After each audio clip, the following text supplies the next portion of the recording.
If you're a serious history buff or a survival-minded thinker, this one is for you.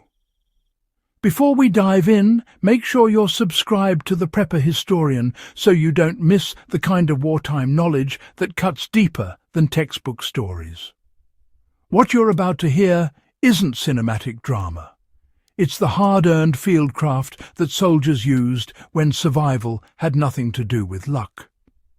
These methods were so effective that many armies eventually restricted, discouraged, or outright banned them because they blurred the line between tactical brilliance and brutal necessity. For the next minute, stay with me because the context matters. You're about to hear how ingenuity became a weapon, how simple improvisations determined who lived long enough to see another sunrise, and how some of these old tricks still apply to modern survival thinking if you understand the logic behind them. Let's get into what soldiers actually did on the ground, stripped of romanticism, stripped of glorification, just raw history and hard lessons. How soldiers use silent close-quarters tricks that armies later restricted. Silent takedowns weren't invented by modern special forces.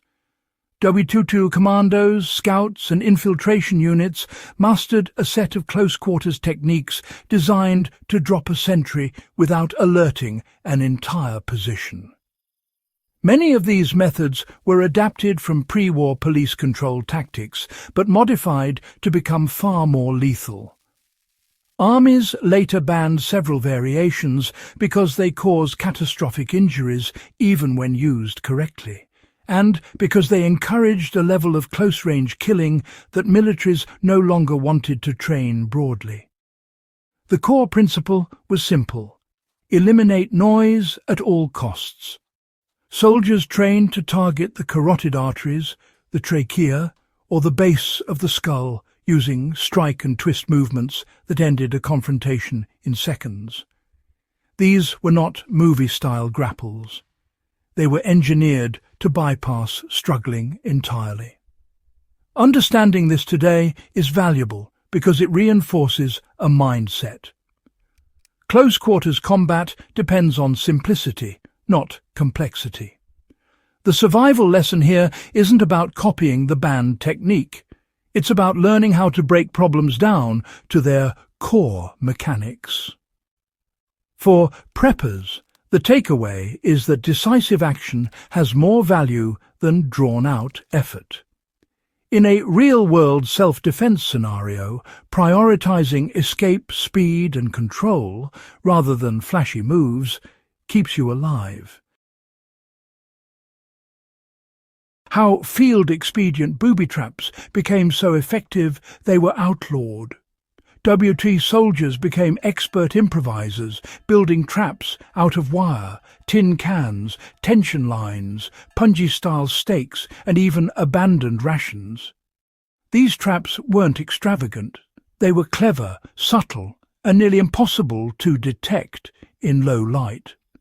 That made them extremely effective and extremely dangerous to civilians and friendly troops.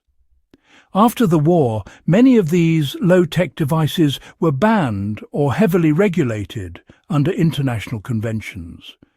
A common trick was the no-noise perimeter. A taut wire attached to a ration tin filled with pebbles acted as a crude but reliable early warning system. On the more lethal side, tripwires connected to grenades or fragmentation charges were positioned at ankle height in dense brush. The principle wasn't just to injure an enemy, it was to slow down movement and force caution. Modern survivalists can learn from the engineering mindset rather than the devices themselves. For example, building early warning setups around a campsite using non-harmful materials, bells, fishing line or snapped branches, echoes the same thinking. You're using the environment as a force multiplier, something every WWII soldier understood instinctively. Controlled smoke and fire tricks were, well, absolutely vital skills back then, but later they were forbidden. Firecraft during the Second World War wasn't just about staying warm, you know. Soldiers learned clever ways to burn fuel with hardly any smoke, or sometimes to produce thick smoke deliberately to hide their movements. The most effective of these tricks, though, were eventually banned, mainly because they involved chemical compounds that created toxic fumes, or frankly, made fires spread far more than what was acceptable under post-war conventions. Oddly enough, one of the simplest yet most efficient battlefield tricks was just mixing specific oils, sap, or even rations to create a hotter, smoke-light flame. That meant patrol fires could stay nearly invisible to enemy eyes. On the other hand, thick smoke mixtures were made by burning rubber strips with certain fuels, which really helped troops slip away after an ambush. For the modern prepper, the takeaway isn't about copying banned materials.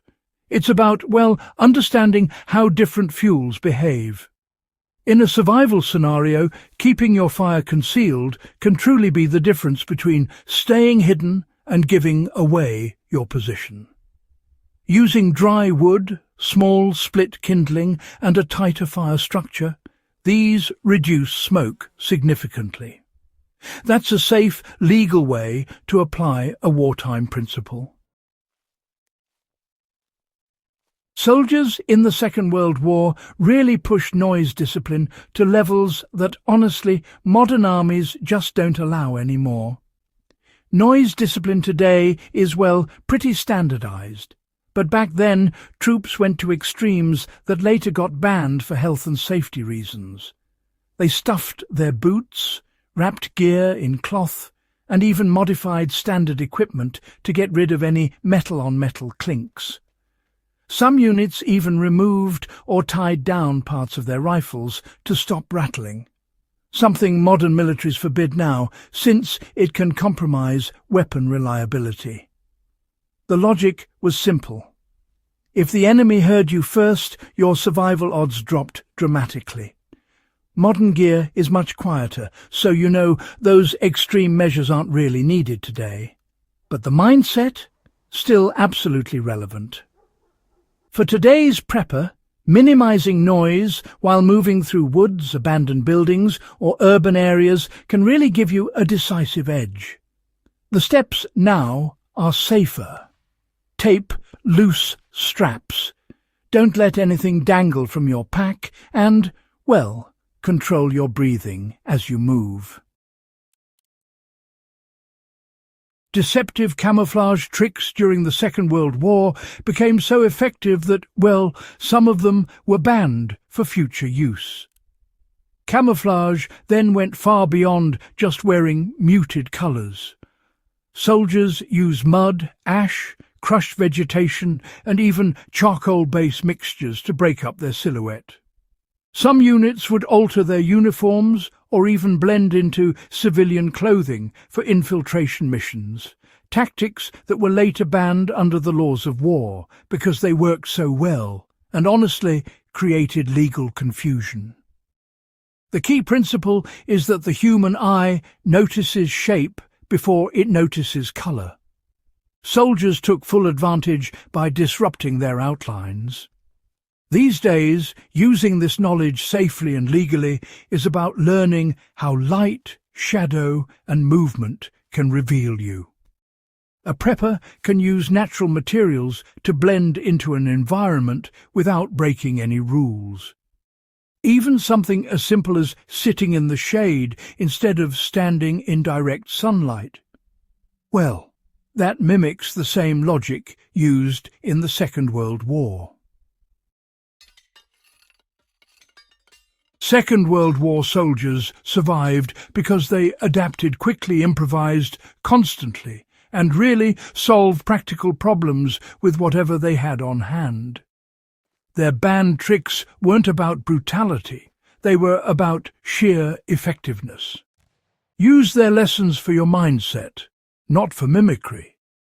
And if you'd like more deep-cut wartime survival analysis, do consider subscribing to The Prepper Historian and share this guide with someone who appreciates real, unsweetened history.